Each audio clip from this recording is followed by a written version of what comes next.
Welcome to the online class for BBA first year, degree and honors. এই করোনাকালীন সময়ে নিঃসন্দেহে তোমরা সবাই ঘরে বসে অনেক বোর ফিল করছো, বিশেষ করে যারা প্রথম বর্ষে অর্থাৎ স্নাতক সম্মান এবং পাস কোর্সে যারা ভর্তি হলে তারা একটু ক্লাস করতে পারলে না, বা আমরাও তোমাদের সাথে খুব বেশি ক্লাস করতে পারলাম না, পড়াতে পারলাম না। এখন আসলে তো কিছু করার নাই, এটা বৈশ্বিক মহামারী, সারা পৃথিবীব্যাপী আমাদের সবারই সচেতনভাবে ঘরে থেকে লেখাপড়ার কাজ চালাতে হবে। তো যাও, আমি আশা করি নিঃসন্দেহে তোমরা সবাই ভালো আছো। ভালো থেকে নিজেদের লেখাপড়া একটু নিজেদের মতো করে আমাদের সাথে একটু কোঅপারেশন করে দেখো, তোমাদের লেখাপড়া অনেকটা অগ্রগতি হবে। তো আজকে আমি তোমাদের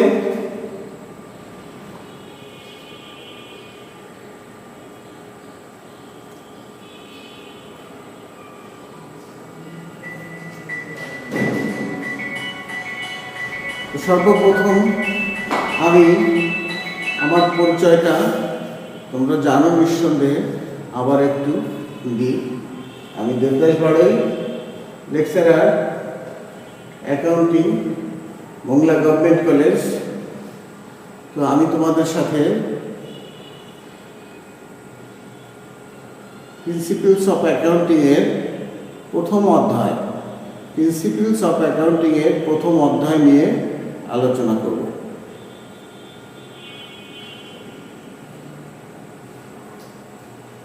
দেখো, বিবিএ ফার্স্ট ইয়ার, আমার সাবজেক্টের নাম হচ্ছে অ্যাকাউন্টিং, যেহেতু প্রিন্সিপালস অফ অ্যাকাউন্টিং, আর টপিক্সের নাম হলো জার্নাল এন্ট্রি। তো আমরা প্রথম দিকে একটু বলি, প্রিন্সিপালস অফ অ্যাকাউন্টিং অনেক রাইটারের লেখাই আছে। তো গ্রন্থ কুঠিরের পবিত্র কুমারের যে বইটা আছে, এইটাই তোমরা দেখলে তোমাদের অনেকটা সুবিধা হবে, কারণ এই বইটা একটু বিস্তারিতভাবে আলোচনা করা আছে। তোমরা এটা একটু অনুশীলন করলে, উদাহরণগুলো দেখলে তোমরা সুন্দর করে অঙ্কগুলো করতে পারবে এবং সাথে সাথে বুঝতে পারবে। তো আমাদের আজকে টপিক্সের নাম জার্নাল এন্ট্রি। জার্নাল এন্ট্রি কি জিনিস, সেই ক্লাস 9 থেকে আমরা শিখে আসছি। জার্নাল এন্ট্রি কাকে বলে? বাংলায় বলা হয় জাবেদা দাখিলা। তো জাবেদা দাখিলা কি জিনিস, কাকে বলে, আমরা একটু সেই ক্লাস 9-এ ফিরে যাই, পুরনো দিনে। নিঃসন্দেহে তোমাদের একটু খারাপ লাগবে যে স্যার 9-এর ফিরে যাওয়ার কথা বলছে কেন, কিন্তু সেই 9-এই কিন্তু আমাদের এই হিসাব বিজ্ঞানের ভিত শুরু হয়েছিল। তো আমরা ভিত বাদে একটা বিল্ডিং করার সময় সর্বপ্রথমে জমি প্রস্তুত করে তার ভিতটা সুন্দর করে দেওয়ার চেষ্টা করা হয়। তো আমাদের ভিতটা যদি মজবুত হয়, তাহলে বিল্ডিংটাও সুন্দর হয়, দীর্ঘস্থায়ী হয়, দীর্ঘমেয়াদী হয়। তো ক্লাস 9-এর জ্ঞান আমাদের নিঃসন্দেহে অনেক মজবুত ছিল, তা না হলে আমরা এই প্রিন্সিপালস অফ অ্যাকাউন্টিং পড়ার মতো যোগ্যতা আমাদের হতো না, এটা আমার আশা। তো তারপরেও আমরা ক্লাস 9-এর সেই জিনিসে ফিরে যাই। জাবেদা দাখিলা কাকে বলে, যার ইংরেজিতে বলা হয় জার্নাল এন্ট্রি। একটা লেনদেন সংগঠিত হওয়ার সাথে সাথে দুতরফা দাখিলা পদ্ধতিতে ডেবিট ক্রেডিট নির্ণয় করে নির্ধারিত তারিখ অনুযায়ী সমান সংখ্যক টাকা ডেবিট এবং সমান সংখ্যক টাকা দ্বারা ক্রেডিট করে লেখা হয়, এটাকে বলা হয় জাবেদা। আমি আবারও বলি, আবারও তোমাদের একটু স্মরণে আনার জন্য সুন্দর করে বলার চেষ্টা করি। একটা লেনদেন সংগঠিত হওয়ার সাথে সাথে উক্ত লেনদেন দুতরফা দাখিলা মোতাবেক ডেবিট ক্রেডিট নির্ণয় করে প্রাথমিক বইতে লেখাকেই বলা হয় তারিখের ক্রম অনুসারে। এটাই কথাটা আমাদের অ্যাড করতে হবে। তারিখের ক্রম অনুসারে হিসাবের বইতে লেখা হয় বা প্রাথমিক বইতে লেখা হয়, এটাকেই বলা হয় জাবেদা দাখিলা। তো জাবেদা দাখিলায় সেই ক্লাস 9 অথবা ইন্টারমিডিয়েটের মতো সেই একই রকম 5টা ঘর। আমরা ঘরগুলো সুন্দর করে একটু দেখার চেষ্টা করি। এটা বলার প্রয়োজন হয় না, তারপরেও ইংরেজিতে যেহেতু একটু লিখে আমরা দেখাতে পারি।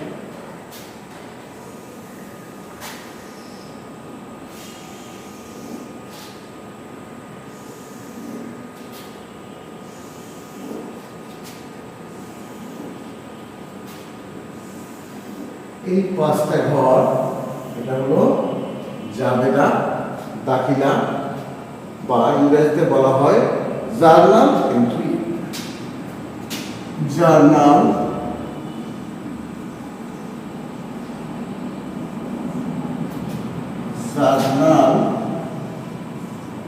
Entry, journal entry. এটা হলো কি ডেট। এটা পার্টিকুলার্স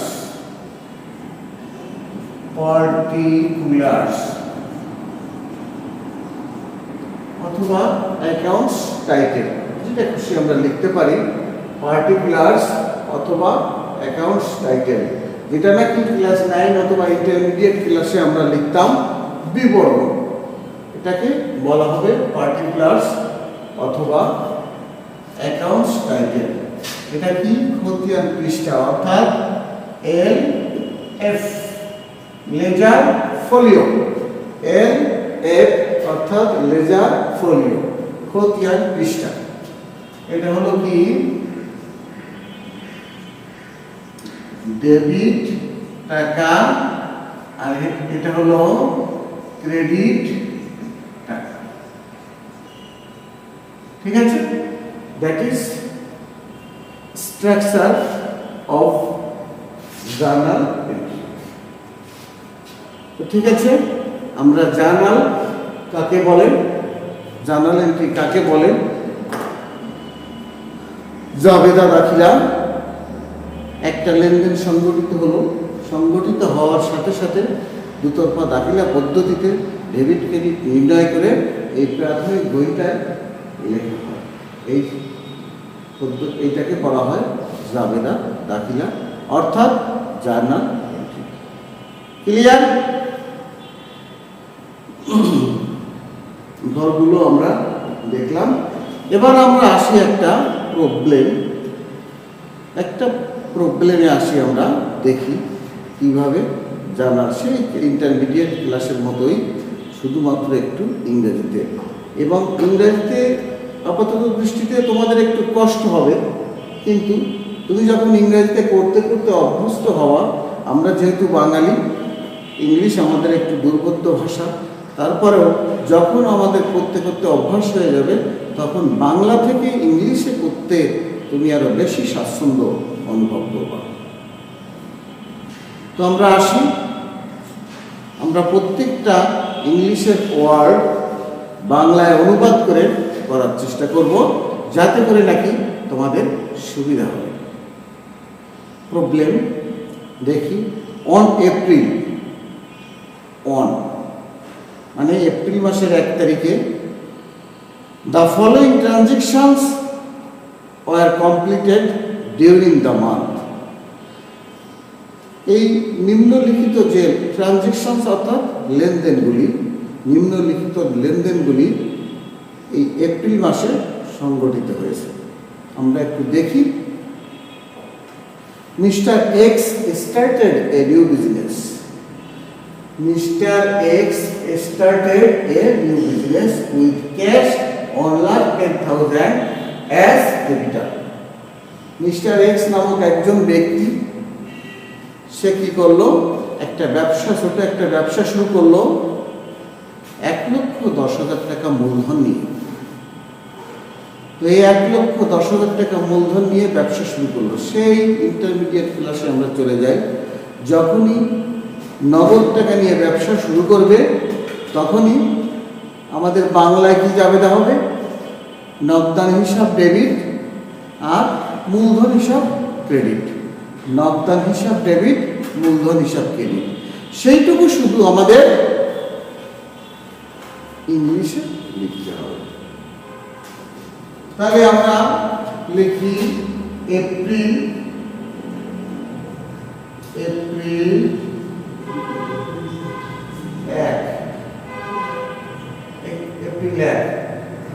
এই অঙ্কটা যেহেতু রোমান 1-2 দিয়ে তৈরি করা, এখানে আরেকটু লিখতে হবে মিস্টার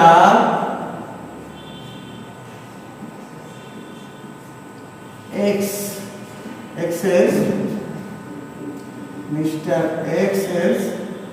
জার্নাল এন্ট্রি, তারিখটা দিলে ভালো হয়।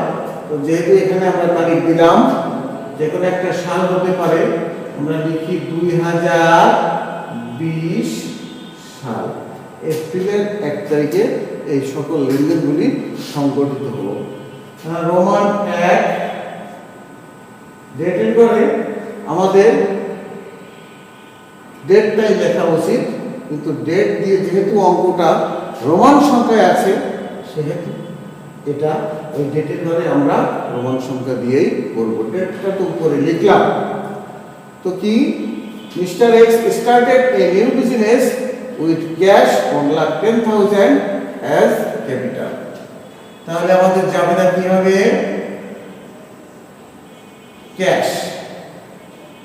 ক্যাশটা কি, নগদ, নগদান। আমরা বাংলায় বুঝতে পারতেছি, ইংলিশ আসলে একটু কষ্ট হবে, কিন্তু কিছুদিন পরে আর কষ্টটা থাকবে না। Cash account debit, debit credit আর লেখা যাবে না, শুধুমাত্র লিখতে হবে, শুধু অ্যাকাউন্ট দিয়ে লিখতে হবে। আর কি, মূলধন হিসাব ক্রেডিট, ক্যাপিটাল অ্যাকাউন্ট ক্রেডিট। এই নগদ হিসাব ডেবিট অর্থাৎ ক্যাশ অ্যাকাউন্ট ডেবিট আর ক্যাপিটাল ক্রেডিট। টাকার পরিমাণ 1,10,000। ডেবিটটা ডেবিট করে দিলাম, ক্রেডিটটা ক্রেডিট করে দিলাম, 1,10,000। ওকে। তো এখানে ক্লাস 9 এ আমরা শিখেছিলাম বিবরণ, মানে কারণটা লিখতে হবে। তো ইন্টারমিডিয়েট লেভেলের বা অনার্স লেভেলের কারণটা শুধু তুমি বুঝলেই হবে, কারণটা লেখার আদৌ কোনো প্রয়োজনীয়তা নাই। তারপরে আমরা দেখতে পারি, লিখতেও পারি আমাদের বোঝার জন্য। এখানে আমাদের আছে কি, mister x started a new business with cash as capital. তো এখানে আমরা লিখতে পারি, সুন্দর করে আমরা বোঝার জন্য লিখতে পারি started a new business with capital, ব্যাস, বা উইথ ক্যাশ অ্যাজ ক্যাপিটাল হয়ে গেল। তো ওটা আমাদের আর লেখার প্রয়োজনীয়তা নাই। তো এটা সম্ভবত আমরা বুঝতে পারলাম। দ্বিতীয় নম্বরে আসা যাক এখন। ডিপোজিটের টাকা 20,000 cash in Janata bank in the name of the agency. আবারও বলি, ডিপোজিটেড টাকা 20,000 ক্যাশ, নগদ টাকা ডিপোজিট অর্থ জমা দেওয়া হলো কোথায়, ইন জনতা ব্যাংক। জনতা ব্যাংকে 20,000 টাকা জমা দেওয়া হয়েছিল in the name of the agency. এই এজেন্সির নামে, এজেন্সিটার নাম মিস্টার এক্স, এই এজেন্সির নামে 20,000 টাকা ব্যাংকে জমা দেওয়া হয়েছিল। তাহলে টাকা জমা দিলে আমরা বাংলার দিকে তাকাই, ব্যাংকে নগদ টাকা জমা দেওয়া হলো, নগদান হিসাব ডেবিট আর ব্যাংক হিসাব ক্রেডিট। আমাদের নিঃসন্দেহে মনে আছে, একেবারে সহজ জিনিস। তো আমরা একটু ইংরেজির সাথে অভ্যস্ত হলেই আমরা সুন্দর করে করতে পারব। তাহলে রোমান 2 কি আছে,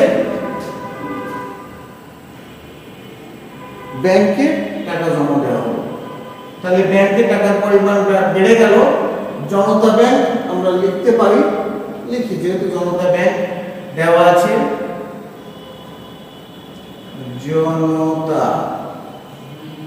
জনতা ব্যাংক অ্যাকাউন্ট ডেবিট,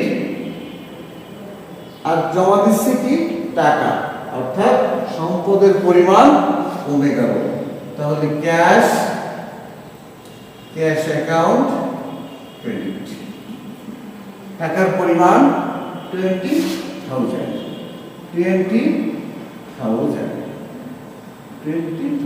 এখানেও লিখি 20,000।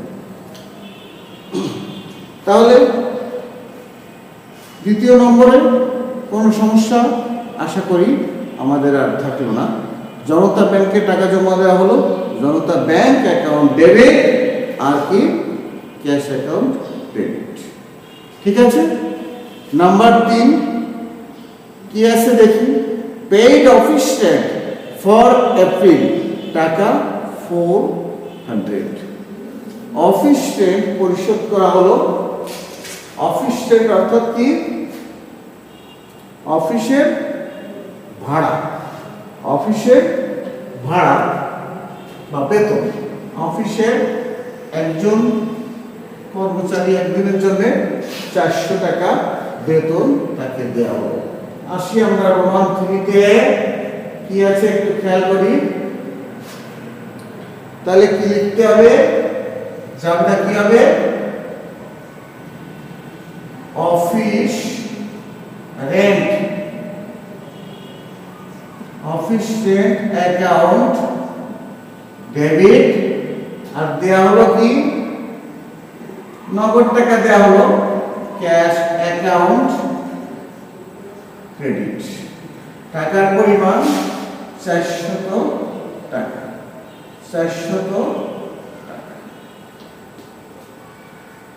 ঠিক আছে, একেবারে সহজ জিনিস, শুধুমাত্র একটু ইংরেজিতে, সেই জন্য তোমাদের কাছে কষ্ট লাগতে পারে, কিন্তু আদৌ সে কথা পূর্বেও বলছি যে আদৌ কোনো কষ্টের কিছু নাই। তুমি স্বাভাবিক মনে করবা, তাহলে তুমি অঙ্ক করতে পারবা। রোমান 4-এ আসি, পার্সেল অফিস ইকুইপমেন্ট ক্রয় করা হলো, পার্সেল অফিস ইকুইপমেন্ট 2,500 টাকা দিয়ে, 2,500। এই দাগটা সুন্দর করে কিন্তু আমাদের দিতে হবে, স্কেল দিলে ভালো হয়। অফিস ইকুইপমেন্ট ক্রয় করা হলো, তাহলে সম্পদের পরিমাণ বৃদ্ধি পেল। অফিস ইকুইপমেন্ট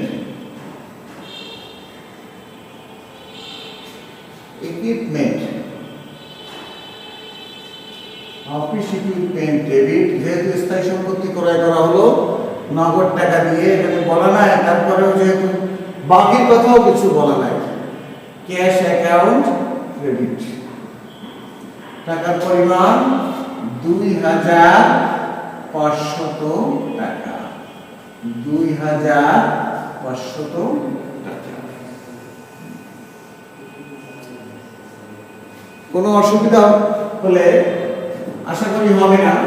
অফিস ইকুইপমেন্ট বৃদ্ধি পাচ্ছে, তাহলে আমরা সেই ইন্টারমিডিয়েট ক্লাসের প্রথম দিকে শিখেছি সম্পদ, এ যদি বৃদ্ধি পায়, এ বৃদ্ধি পেলে ডেবিট আর এ হ্রাস পেলে ক্রেডিট। সম্পদ বৃদ্ধি পেলে ডেবিট, আর সম্পদ যদি হ্রাস পায় তাহলে ক্রেডিট। অফিস ইকুইপমেন্ট এটা একটা সম্পদ বৃদ্ধি পাচ্ছে, আবার ক্যাশ অর্থাৎ নগদ টাকা এটাও সম্পদ, এটা হ্রাস পাচ্ছে, যেটা বৃদ্ধি পেলে সম্পদ ডেবিট, আর যেটা কমে গেল সেটা ক্রেডিট। তো পরবর্তীটাতে আমরা আসি, রোমান 5 ইনকারেড অ্যাডভার্টাইজিং কস্ট টাকা 300 অন অ্যাকাউন্ট। বাকিতে অ্যাডভার্টাইজিং কস্ট বিজ্ঞাপন দেওয়া হলো যেটা নাকি বাকিতে, বিজ্ঞাপন দেওয়া হলো যেটা নাকি বাকিতে। তো বাকিতে যদি বিজ্ঞাপন দেওয়া হয় তাহলে বিজ্ঞাপন যে দাতারা তারা আমাদের কাছে টাকা পাবে, তাহলে তারা আমাদের কাছে কি পাওনাদার। পাওনাদারের ইংরেজিটা কি হবে? Accounts payable. পাওনাদারের ইংরেজি অ্যাকাউন্টস পেবেল বা প্রদেয় হিসাব বলা হয়ে থাকে। তাহলে আমরা দেখি রোমান 5 অ্যাডভার্টাইজমেন্ট।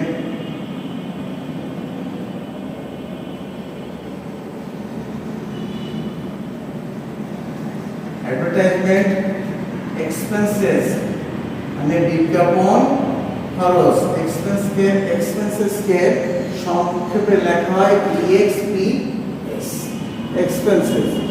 ডেবিট অ্যাকাউন্ট লিখি ডেবিট, আর কি যেহেতু এটা বাকিতে, অর্থাৎ বাকিতে কোনো কিছু সেবা যদি আমরা নিয়ে থাকি, অন্য ক্রয় করলেও সেটা সেবা নেওয়া হয়, আর এটা আমাদের পক্ষে বিজ্ঞাপন সংস্থা বিজ্ঞাপন দিচ্ছে, তো এটা হলো বাকিটা। তাহলে কি হবে? ক্রেডিট অ্যাকাউন্টস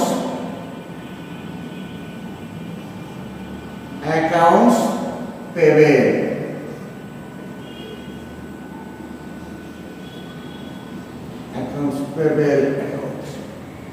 ঠিক আছে, আমরা আবার একটু দেখি। এটা একটু কঠিন মনে হচ্ছে, তো আসলে কঠিন না।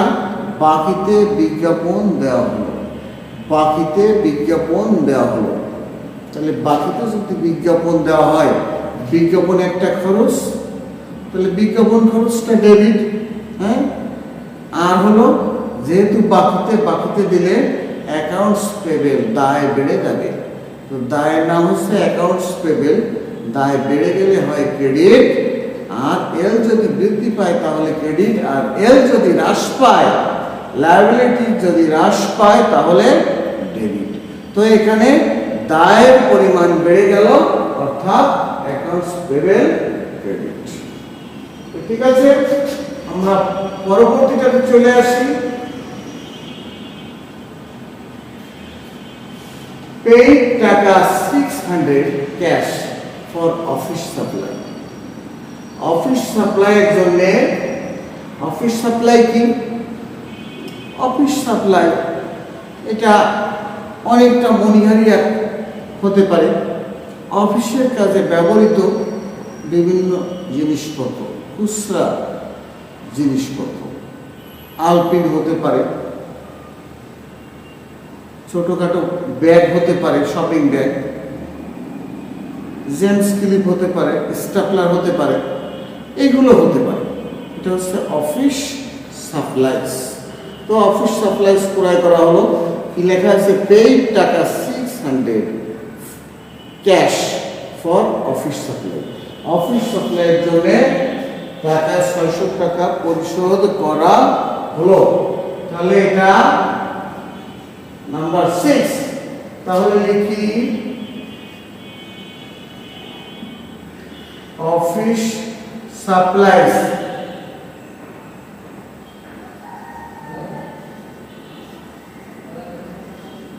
সাপ্লাইস অ্যাকাউন্ট ডেবিট, আর কি নগদে যেহেতু পরিশোধ করা হচ্ছে, ক্যাশ অ্যাকাউন্ট ক্রেডিট। টাকার পরিমাণ কত টাকা? 600 টাকা। 600 টাকা। ও আগেরটা কত টাকা জানো? আগেরটা হলো অ্যাডভার্টাইজমেন্ট এক্সপেন্সেস 300।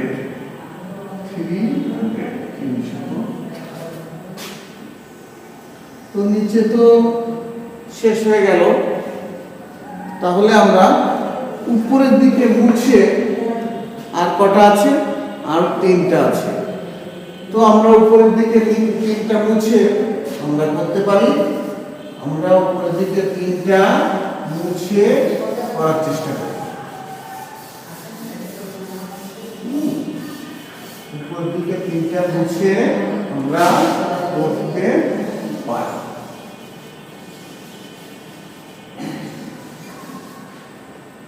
কোনো অসুবিধা আছে? আমরা দেখি নাম্বার 7, উইথড্রিউ। উইথড্রিউ মানে উত্তোলন করা হলো। উইথড্রিউ মানে উত্তোলন করা হলো। উইথড্রিউ ড্রয়িংস যেটাই বলি, বাংলা অর্থ উত্তোলন করা। টাকা 200 ক্যাশ ফর পার্সোনাল ইউজ। 200 টাকা উত্তোলন করা হলো পার্সোনাল ইউজ মানে ব্যক্তিগত ব্যবহারের জন্য। ফর পার্সোনাল ইউজ, ব্যক্তিগত ব্যবহারের জন্য আমাদের 200 টাকা উত্তোলন করা হলো। তাহলে এটা নাম্বার 7। তাহলে আমরা লিখতে পারি ওই উইথড্রিউ অ্যাকাউন্ট লিখতে পারি বা ড্রয়িংস অ্যাকাউন্ট লিখতে পারি। যেটা দেওয়া আছে ওইটাই লেখার চেষ্টা করি।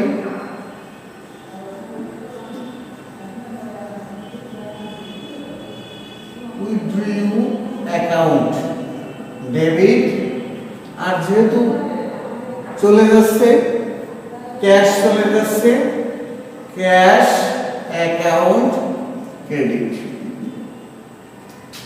Cash account credit. টাকার পরিমাণ কত?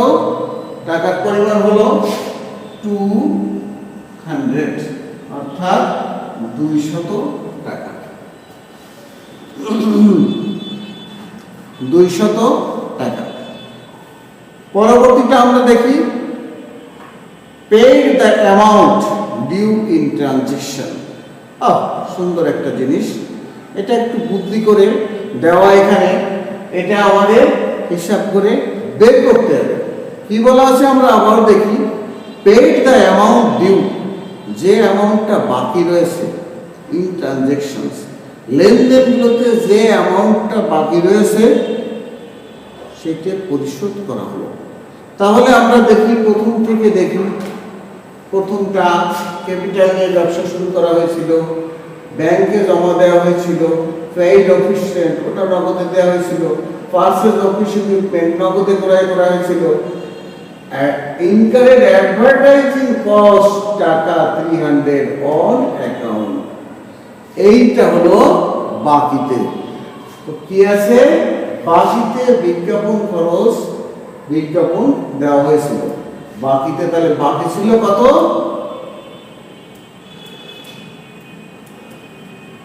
বাকি ছিল 300 টাকা। বাকি ছিল 300 টাকা। এই 300 টাকা যেহেতু বাকি ছিল, তাহলে বাকি থাকলে আমাদের সৃষ্টি হয়েছিল কি? কত নম্বর এটা? এটা হলো 8 নম্বর। সৃষ্টি হয়েছিল বাকিতে অ্যাকাউন্টস পেবেল সৃষ্টি হয়েছিল। তো অ্যাকাউন্টস পেবেল এবার মানে দায় বৃদ্ধি পাইছিল, সেই জন্য পাওনাদারের সৃষ্টি হয়েছিল, অর্থাৎ প্রত হিসাবের সৃষ্টি হয়েছিল। এবার টাকা পরিশোধ করতে করে দিলে দায়ের পরিমাণ কমে যাবে। আমরা আরেকটু বোঝার চেষ্টা করি। 5 তারিখের লেনদেনটা 5 তারিখে অ্যাডভার্টাইজমেন্ট এক্সপেন্সেস ডেবিট আর অ্যাকাউন্টস পেবেল হয়েছিল ক্রেডিট। এখন এই অ্যাকাউন্টস পেবেলকে আমরা টাকা যদি দিয়ে দিই, তাহলে এখানে ছিল ক্রেডিট, তাহলে এবার টাকা পরিশোধ করলে এটা ডেবিট হয়ে যাবে। তাহলে আমরা লিখি অ্যাকাউন্টস পেবেল, অ্যাকাউন্ট ডেবিট। দেওয়া হচ্ছে কি? দেওয়া হলো ক্যাশ অ্যাকাউন্ট ক্রেডিট। নগদ টাকা দিয়ে দায় মুক্তি পাওয়া গেল। কত টাকা? ওখানে টাকার পরিমাণ দেওয়া নেই, তাহলে কোন টাকাটা হবে? ওই যে 5 তারিখে 300 টাকা পরিশোধ করা হলো। পাওনাদারকে তার পাওনা 300 টাকা পরিশোধ করা হলো। তাহলে আমাদের মনে হয় বুঝতে পারলাম।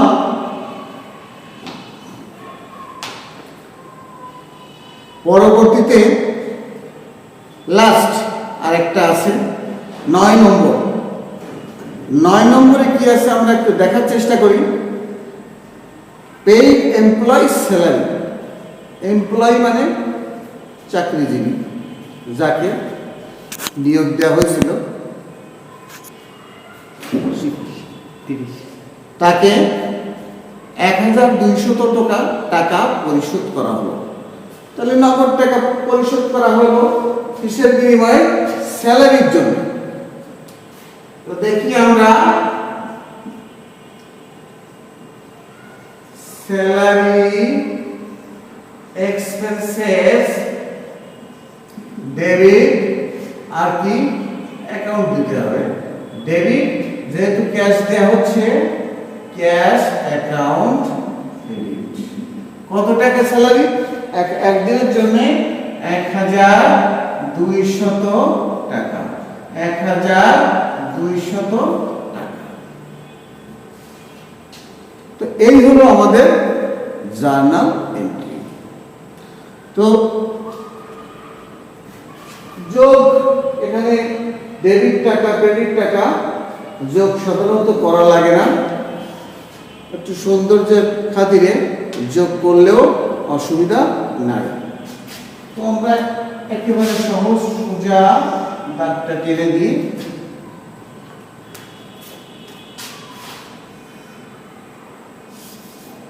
তো আশা করি আমরা এই জার্নাল এন্ট্রি সম্পর্কে আর তেমন কোনো ক্লাস নেওয়ার দরকার হয় না, কারণ বিগত দিনগুলোতে আমরা এই বিষয়ে সেই ক্লাস 9 ইন্টারমিডিয়েট ফার্স্ট ইয়ার এই একই জিনিস করেছি, শুধুমাত্র বাংলাতে। তো পরবর্তী ক্লাসে আমরা এই যে জার্নাল এন্ট্রি থেকে আমাদের কি করা যায়, জার্নাল এন্ট্রি থেকে আমাদের লেজার করতে হবে। জার্নাল এন্ট্রি থেকে লেজার খতিয়ান করতে হবে। লেজার লেজার করতে হবে। সেই লেজার থেকে লেজার এন্ট্রি অর্থাৎ খতিয়ানে পোস্টিং করতে হবে। খতিয়ানটাকে বলা হয় হিসাবের পাকা বই, যার যার নামে এক একটা হিসাব থাকে। এটা হলো হিসাবের পাকা বই। লেজার থেকে কি করা হয়? Trial balance. হিসাবটা সঠিক হলো কিনা ট্রায়াল ব্যালেন্স করা হয়। Trial balance, trial balance. তো এটা আমরা নিঃসন্দেহে আশা করি যে তুমি যদি জাবেদাটা জার্নাল এন্ট্রিটা পারো সঠিক হয়, সেখান থেকে লেজার করতে পারবা। আর লেজারের ব্যালেন্স গুলো দিয়েই তুমি ট্রায়াল ব্যালেন্স করবা।